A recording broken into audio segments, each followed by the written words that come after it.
PTR presenta. Estamos en tu ciudad, miramos tu realidad. Panorama Chile, la voz de las regiones. En la última cuenta pública, uno de los anuncios que más llamó la atención es la posibilidad que se concrete la idea de este tren entre Santiago, Valparaíso y San Antonio. Y es un punto interesante para reflexionar respecto a lo que ocurre con el transporte en las regiones de nuestro país. En la mayoría de los casos estamos hablando de un modelo que está desregulado, que no tiene planificación y sobre todo ver qué está ocurriendo con el subsidio, este método que se ha utilizado, que todo lo que se inyecta en recursos en Santiago pueda ser replicado en regiones. ¿Está funcionando o no? Es el tema que vamos a estar abordando en el capítulo del día de hoy.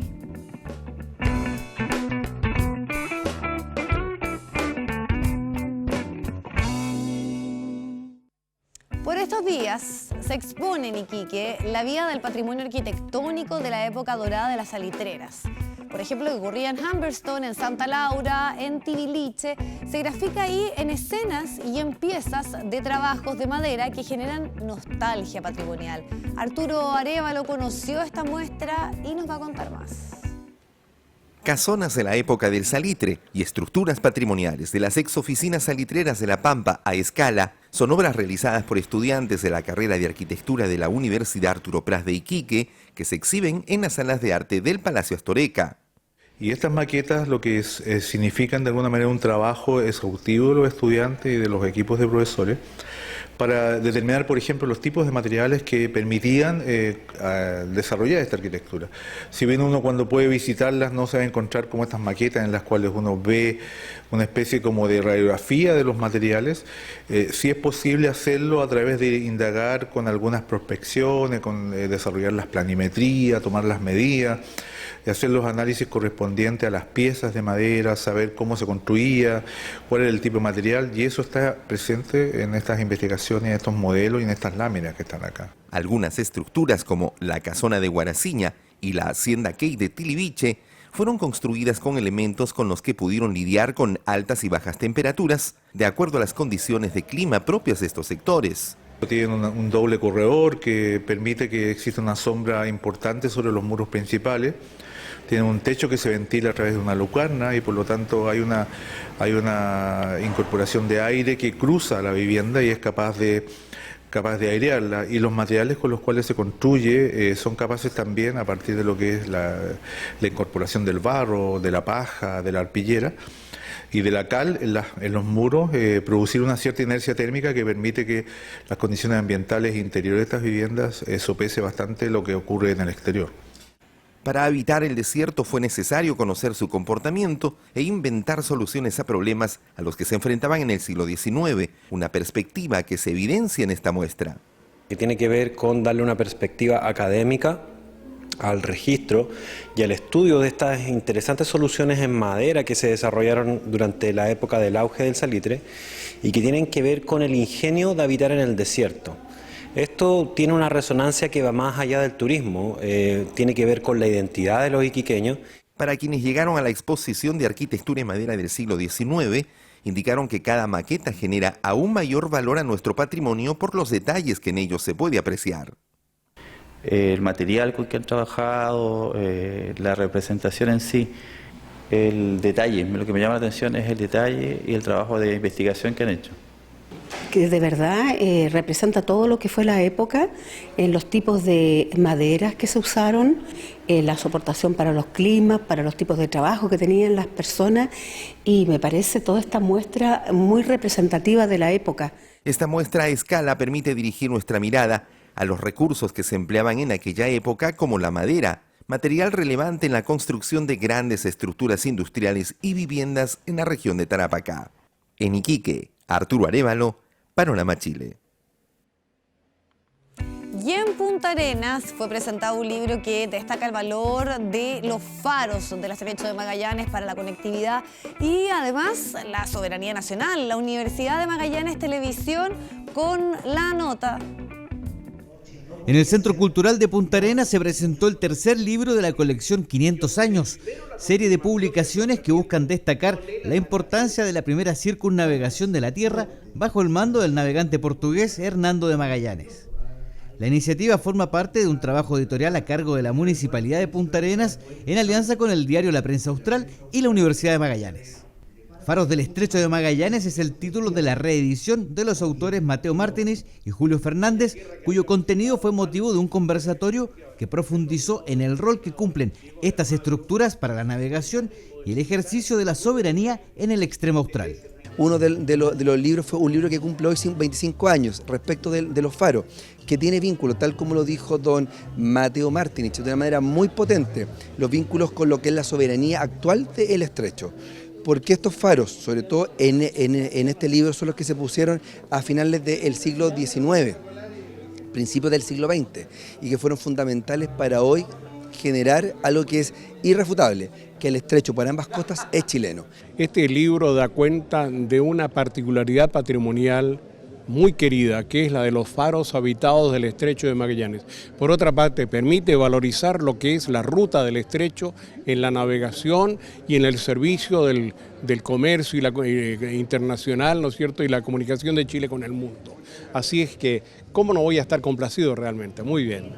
Quien estuvo presente fue la cabo segundo de la Armada, Paula Espinosa, de especialidad farera, al igual que su esposo, quienes viven junto a sus hijos en el faro Cabo Espíritu Santo, en la costa nororiental de la isla de Tierra del Fuego.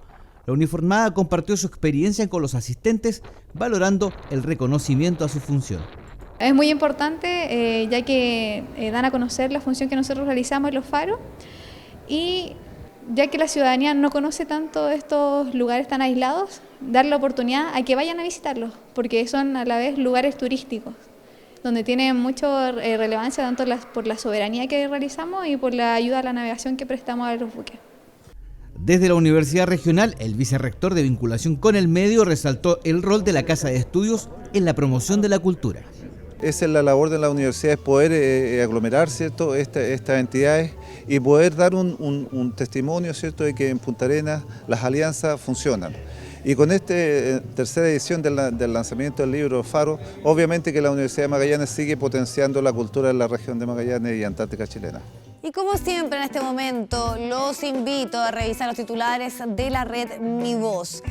Les comento que las empresas mineras de Atacama están buscando nuevas fuentes energéticas y la desalinización se ha convertido hasta ahora en una alternativa sustentable, además también que puede tener bastante protagonismo. Por lo mismo se comienzan a gestionar nuevos proyectos mineros que van a contar con una alternativa segura de los recursos hídricos para un desarrollo que obviamente puede establecerse en la categoría sustentable y responsable en lo social, además, en lo ambiental y en lo económico. Los beneficios de esta iniciativa son la reducción del impacto que hay en el territorio, la mejora además en la eficiencia, entre otras virtudes. Si quiere conocer más, vaya al quehaydecierto.cl. Seguimos avanzando para contarles que a fines de este mes podrían estar operativos en la región de Coquimbo los primeros scooters eléctricos del sistema público. El objetivo de este proyecto es ofrecerle a los vecinos una forma rápida y además también en línea con el respeto al medio ambiente para poder trasladarse a sus trabajos, a sus casas también. 300 serán las unidades que van a buscar darle una mejor calidad de vida a los coquimbanos. El arriendo de estos vehículos será de 100 a 120 pesos por minuto. ¿Quiere unirse a esta iniciativa? ¿Quiere saber cómo se va a implementar? Todo eso en el observatodo.cl.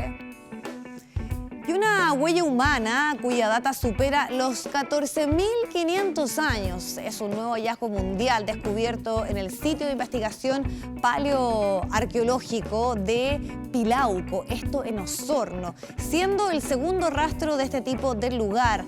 Esta pisada en particular corresponde a un número 33 y fue hallado con un trozo de madera y un machador que era utilizado para romper o quebrar cosas durante esa época, obviamente.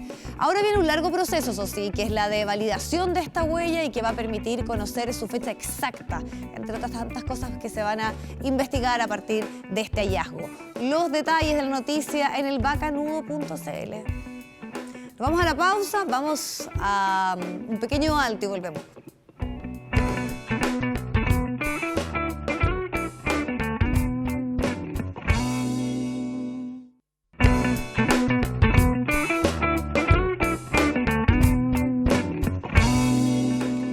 seguir reflexionando de lo que ocurre con el transporte público en regiones. Nos acompaña Violeta Rabi, investigadora de espacio público, que se ha dedicado a trabajar, a estudiar estas materias. ¿Qué tal? Muy bienvenida, un gusto que nos puedas acompañar. Muchas gracias por la invitación. Y este es un tema bien interesante porque al final, cuando a la gente le preguntan qué es lo que influye en poder mejorar la calidad de vida, en tener más tiempo para estar con la familia, es precisamente reducir los tiempos de traslado. Hay ahí hasta manifestaciones que dicen que es una forma de medir la pobreza, efectivamente, cuántas horas uno dedica a desplazarse. ¿Qué está pasando en las regiones? ¿Eso es aún más dramático a lo que ocurre, por ejemplo, en la región metropolitana? Sí, efectivamente, el transporte público es un elemento clave para la calidad de vida y es algo que ha sido señalado como una preocupación ciudadana muy importante. En regiones, cuando hablamos de regiones, es siempre una realidad muy diversa y hay muchos tipos de ciudades en regiones. Sí. Están las metropolitanas, las grandes ciudades como Gran Valparaíso, Gran Concepción. Están ciudades que están en proceso de metropolización, aquellas que se están conurbando, ciudades más o menos grandes que se están juntando en un proceso que van a tener potencialmente los problemas de las áreas metropolitanas, como La Serena, Coquimbo, Temuco, Las Casas, Puerto Montt, etcétera. Y luego están las ciudades más clásicas de regiones que nosotros pensamos que tienen una base rural generalmente y que son ciudades a más pequeña escala, que dependen o que brindan servicios a ciudades aledañas. Ya, perfecto. Entonces, cada una de ellas tienen problemas diferentes. Exacto. Ahora bien, en términos de traslado, que era la pregunta que me comentabas, en realidad el caso más dramático es la región metropolitana. Ya, sin duda. Y el punto es cómo prevenir que las ciudades en regiones también empiezan a vivir eso. Claro, y tal vez eviten, como tú lo decías, en ciertas zonas que se han explotado fuertemente desde el punto de vista del desarrollo urbano y que están repitiendo ciertas situaciones complejas como la poca planificación, no tengan situaciones tan complejas como estar durante tantas horas arriba del transporte. Y con un transporte muchas veces poco eficiente. Cuando se debate la posibilidad de, por ejemplo, llevar el metro, teleféricos, ¿cómo ves tú, sobre todo cuando ahí hablamos de estos polos de atracción urbana mucho más grandes? Sí. Mira, parte de las problemáticas hoy día en el transporte urbano regional tienen que ver primero con que siempre las dinámicas urbanas van organizando el transporte y por lo tanto hoy día las ciudades regionales tienen ciertos problemas como ya arrastrados que tienen que ver con la planificación territorial, con los instrumentos que están desactualizados y obsoletos, con que en general el transporte público no está licitado y que por lo tanto depende de la voluntad y la coordinación privada, en donde el Estado tiene poca capacidad de fiscalizar. Por lo tanto, la frecuencia, la calidad, la información al pasajero, la tecnología que se integra es relativamente, depende de la voluntad del que participa. Y eso es lo que tú sientes que además se repite más allá de las características de lo que tú nos decías de cada localidad, porque yo sé que, por ejemplo, el tema de la frecuencia y los costos, porque muchas veces trasladarse en regiones es súper caro. Sí, es que, y también ahí empieza a aparecer el tema de la congestión, porque como no es seguro el acceso a transporte público, entonces cuando tengo la oportunidad compro un auto y eso genera el círculo vicioso de que las vías están más congestionadas en un contexto en que la ciudad no tiene planificación y por lo tanto no tiene necesariamente vías segregadas y por lo tanto ahí la integración tarifaria, la intermodalidad, que es lo que tú planteas, es decir, para ciudades en proceso de metropolización o grandes ciudades regionales necesitamos pensar a largo plazo con sistemas que sean eficientes en términos de traslado de carga y de pasajeros. Por ejemplo, en el caso de el Gran Concepción, Valparaíso, que son además portuarios, necesita solucionar el tema de los camiones, necesita solucionar el tema de pasajeros que se trasladan varios kilómetros para llegar a los centros de trabajo. Y ahí entonces, tú ves esa disposición, porque aquí lo que uno, al escuchar un poco todos tus planteamientos, es que falta una coordinación, falta alguien que se haga cargo. Muchas veces esa autoridad y esa figura no está, ni siquiera en la región metropolitana. Recuerda tú que siempre se ha hablado de este alcalde mayor que regule a comunas que de repente tienen realidades tan diametrales. Me imagino que esto también se replica en otras ciudades de nuestro país. Y ahí lo que uno siente también es que falta esa figura, alguien que tome esas decisiones, tenga esa capacidad y esa potestad y que sobre todo esté fuera de la ordenanza local de un municipio versus otros, que muchas veces tiene una conectividad geográfica.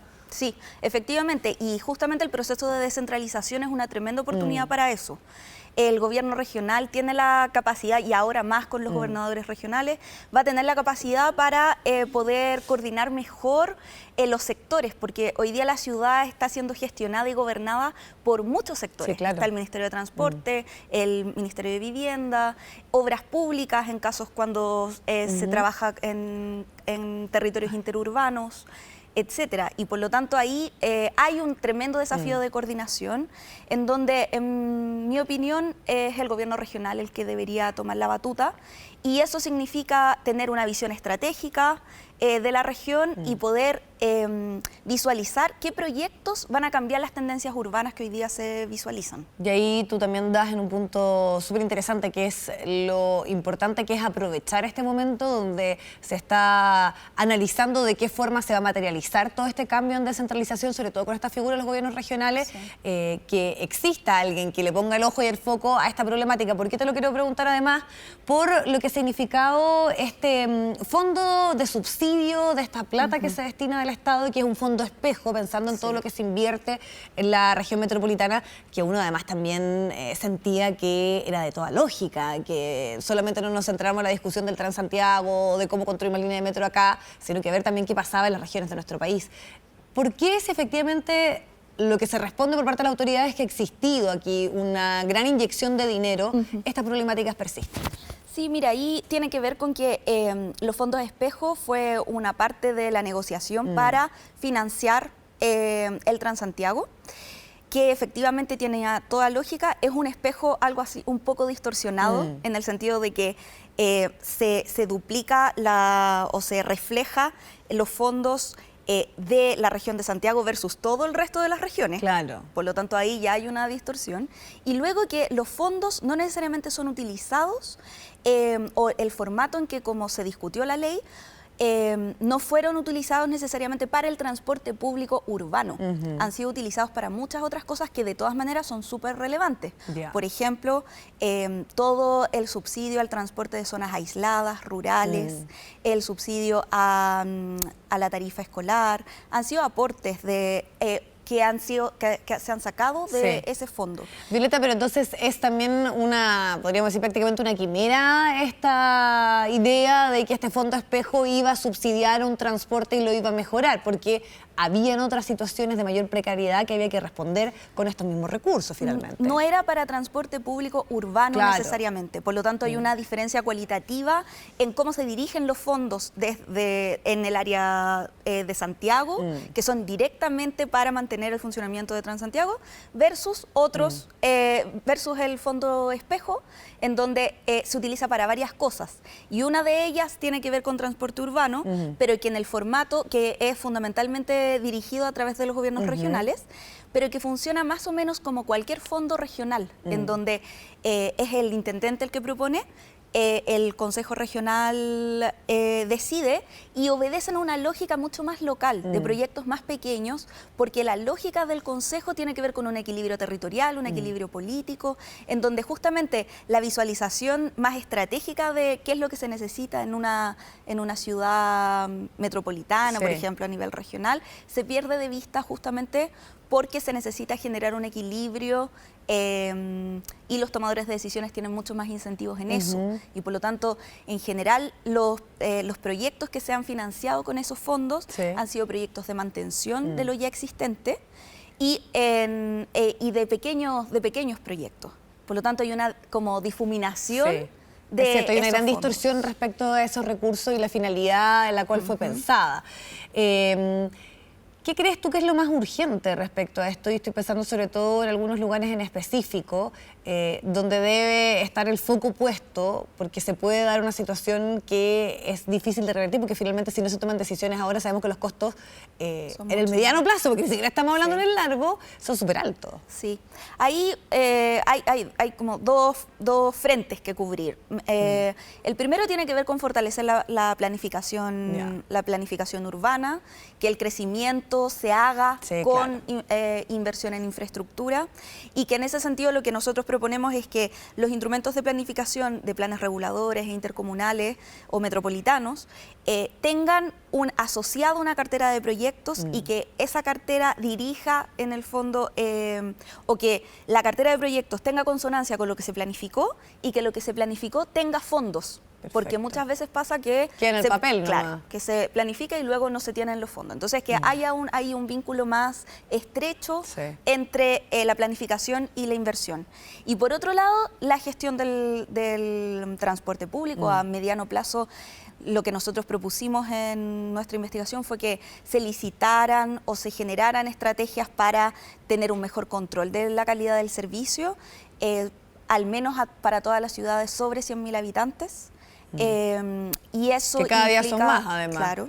Y eso implica tener mejor integración tarifaria, más intermodalidad, para que se vuelva atractivo como oferta.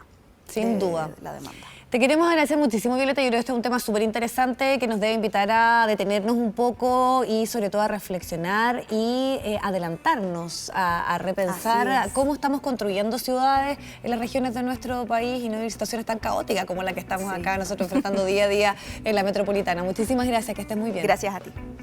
Vamos a cerrar de esta forma el programa del día de hoy. Nos reencontramos en un próximo capítulo para seguir dándole cabida a este tipo de temas. Que esté muy bien.